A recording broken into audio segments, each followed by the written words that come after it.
जनाब रुखसी का वेला होया, बाप रोई जा रहे अल्लाह मैं बेटी ने कदे थप्पड़ भी नहीं मारिया, अल्लाह मैं बेटी दे नाल कदे जुल्म नहीं किया। इधर माँ रोई जा रही है, अल्लाह मैं बेटी दे कोलों कदे घर का कम भी नहीं कराया। अल्लाह रोना ते इस बात का रोना, अगे पता नहीं इहदा वसेब किस तरह का होएगा। अल्लाह अगे पता नहीं किस तरह का घर मिलेगा। भाई अपनी जगह ते रो रहे ने, असी बहन नूं रखिया है बड़े लाड़ प्यार दे नाल, अगले घर दे अंदर जाएगी पता नहीं किस तरह के नसीब होंगे, पता नहीं नसीब चंगे होंगे या मंदे होंगे।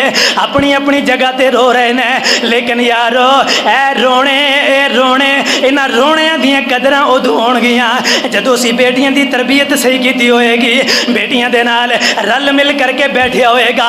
ओए टिक टाक दे शौकीनी हो, ओए फेसबुक दे शौकीनी हो, ओए इंटरनेट दे अंदर ओए जिंदगियां बर्बाद करने वाले हो, ओए फिल्मां दे अंदर ओए जिंदगियां बर्बाद करने वाले हो। मेरी बात नूं लिख करके ले जा, इंटरनेट तू टाइम निकाल, टिकटॉक तू टाइम निकाल, फेसबुक तू टाइम निकाल, अलहदगी दे अंदर अपनी बेटी दे कोल बैठिया कर, अपनी बहन दे कोल बैठिया कर। बेटी नूं कोल बैठा लिया, बेटी ने मुखातब किया, बेटा तेनू अल्लाह ने रहमत बनाया, बेटा तेनू अल्लाह ने मेरे वास्ते रहमत बनाया, बेटा मैं तेरी तरबियत कर रहा, मैं तेनू टाइम दे रहा, तेनू अल्लाह ने मेरे वास्ते इज्जत बनाया, तेनू अल्लाह ने मेरे वास्ते रहमत बनाया।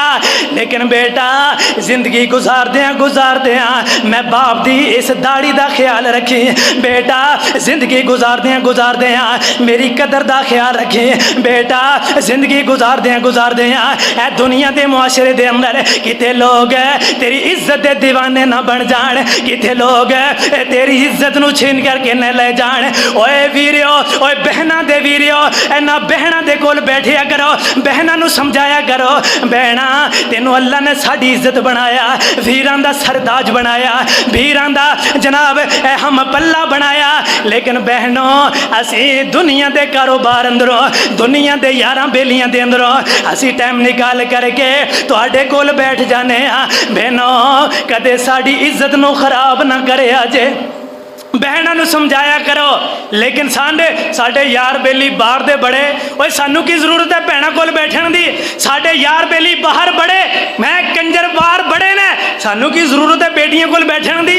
फिर ये नतीजे बहुत खतरनाक निकलते हैं। ओए अल्लाह दी कसम जदों वीर बहन दे कोल बैठेगा, अपनी भैन नू टाइम देगा, अपनी बेटी नू टाइम देगा, यारां बेलियां नू छोड़, ऐ ते तेरी जिंदगी बर्बाद करने वाले, ऐ ते तेनू घर दे अंदरों नकम्मा बनाने वाले। अगर बेटी दे कोल बैठोगे बेटी तेरी इज्जत दा बायस बनेगी, अगर अपनी बहन दे कोल बैठोगे बहन अपने तेरी इज्जत दा बायस बनेगी।